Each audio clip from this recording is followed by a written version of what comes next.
बिजनौर में आज बाढ़ प्रभावित इलाकों का दौरा करने पहुंचे यूपी के कैबिनेट मंत्री कपिल देव अग्रवाल के पैरों में एक ग्रामीण गिर पड़ा। फूट फूट कर रोने लगा। कहा, आप आश्वासन देकर चले जाएंगे लेकिन कुछ नहीं होगा, यह बांध आज ही टूट जाएगा। इतना कहकर उसने हाथ जोड़े और मंत्री के पैर छुए।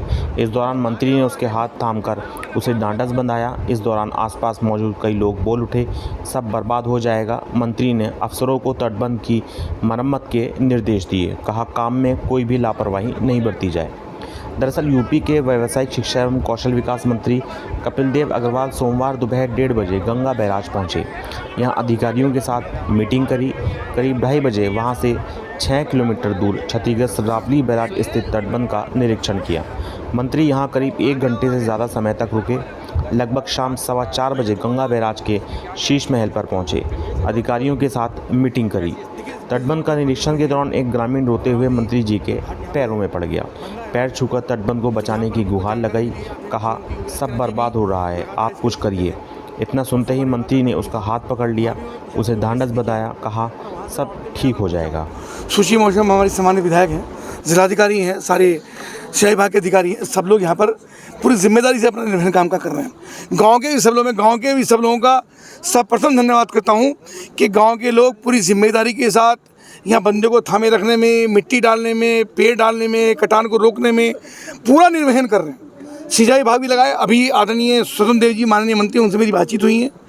उन्होंने भी निर्देशित किया, उन्होंने मुझसे कहा है कि जो भी व्यवस्था करनी हो वहाँ पे करिए, किसी भी रूप की कोई व्यवस्था ना हो, कोई बंदा ना कट पाए, पानी का बहाव ना टूट पाए।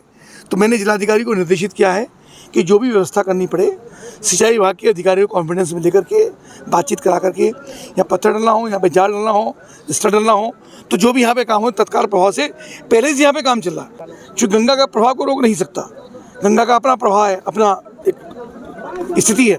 पर हम लोग क्या क्या कर सकते हैं और गाँव में किसी प्रकार की जनहानि ना हो, ये बंदा ना टूटे, इसके लिए हम गंभीर हैं, उसकी हम तैयारी। अच्छा, ये बरसात के बाद ही, बरसात के टाइम ही याद आता है, उससे पहले नहीं? ऐसा नहीं है, ऐसा नहीं, हमेशा याद आता है। पिछली बार भी विधायक जी के प्रयास से 67 करोड़ रुपये काम इस क्षेत्र में हुए और आदरणीय मुख्यमंत्री हमेशा गंभीर रहते हैं, हमेशा इसकी समीक्षा करते हैं, माननीय मंत्री समीक्षा करते हैं। यहाँ पर उनकी विजिट भी हुई है। पर इस बार चूँकि बारिश ज़्यादा हुई है, इसके कारण से स्थिति हुई है, उसको यह नियंत्रण में रखें। सिंचाई विभाग की लापरवाही सामने आ रही है, कोई विषय है, उनकी बातचीत हम करेंगे। कुछ लोगों ने मुझसे कहा है, उनको भी हमने इस बात का निर्देशित किया है कि किसी प्रकार की लापरवाही ना हो और जो जो आवश्यकता यहाँ पर है, बिल्कुल इस बात की चिंता ना करें कितना पैसा यहाँ पर लगेगा, क्या व्यवस्थाएं होंगी, सब व्यवस्थाएं होंगी। जितना भी पैसे की आवश्यकता पड़ेगी उस पैसे की व्यवस्था होगी। मुख्यमंत्री की ओर से पूरा निर्देश है कि एक भी जनहानि ना हो, एक भी पशु की हानि ना हो, खेती की हानि ना हो, उसकी जो भी व्यवस्था हमको करनी पड़ेगी वो हम करेंगे। मंत्री, संसाधनों की कमी देखी जा रही है यहाँ पे, उसके लिए कोई कमी नहीं है। मैनेजमेंट में थोड़ा बहुत हो सकता है, उसको हम दिखाएंगे। अभी संसाधनों कोई कमी नहीं है। देखिए, बंदा धीरे धीरे किनारा बिल्कुल टूट गया है, तो वहाँ पे अगर आप चाहे ट्रक चला जाएगा तो ट्रक तो नहीं जाएगा, तो वो उस संसाधन की कमी कह सकते हो कि ट्रक नहीं जा पा रहा है तो संसाधन वहाँ तक कैसे पहुँचे, तो ये विषय अलग है। पर जो जो काम हो सकता है उस काम को हम करवा। समय रहते अगर इसे देखा जाता तो समय देखा गया है, ऐसा नहीं है, समय देखा गया। मेरी बातचीत हुई है जिलाधिकारी से, लगातार हमारी पहले ही बातचीत होती रही, उसके पीछे मेरे दौरे भी वहाँ पर हुए हैं। अभी जो आवश्यकता पड़ी उस काम को करवाना।